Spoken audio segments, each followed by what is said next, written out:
আমরা এবার বিচের দিকে যাচ্ছি, একটি সুসজ্জিত বসার জায়গার পাশ দিয়ে, যেটা পার্কে বানানো রয়েছে যারা আসবেন তাদের বসার জন্য। এই আমরা বিচে ঢুকছি, এই বিচের এন্ট্রেন্স।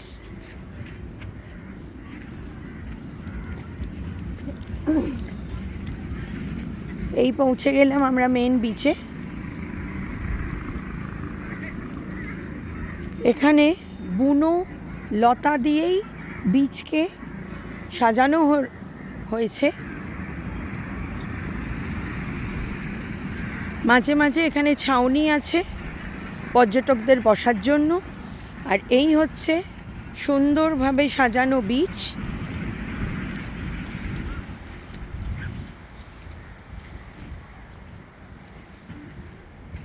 এখানে অনেক কিছু দেখারও আছে এবং অনেক সুন্দর সুন্দর স্পটস তৈরি করা হয়েছে, ন্যাচারালি বুঝতেই পাচ্ছেন, ফটোশ্যুটের জন্য।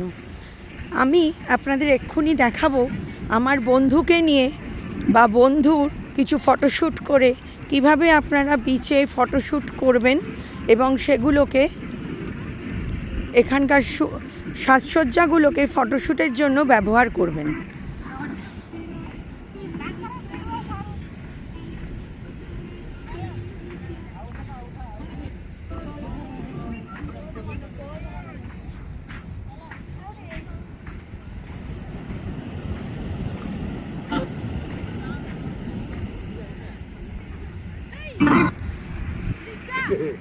এই জায়গাটার বিশেষত্ব হচ্ছে, দেখুন, সম্পূর্ণভাবে ফেলে দেওয়া প্লাস্টিকের বোতল এবং আরও প্লাস্টিকের জিনিস দিয়ে জায়গাগুলোকে সুন্দর করে বানানো হয়েছে।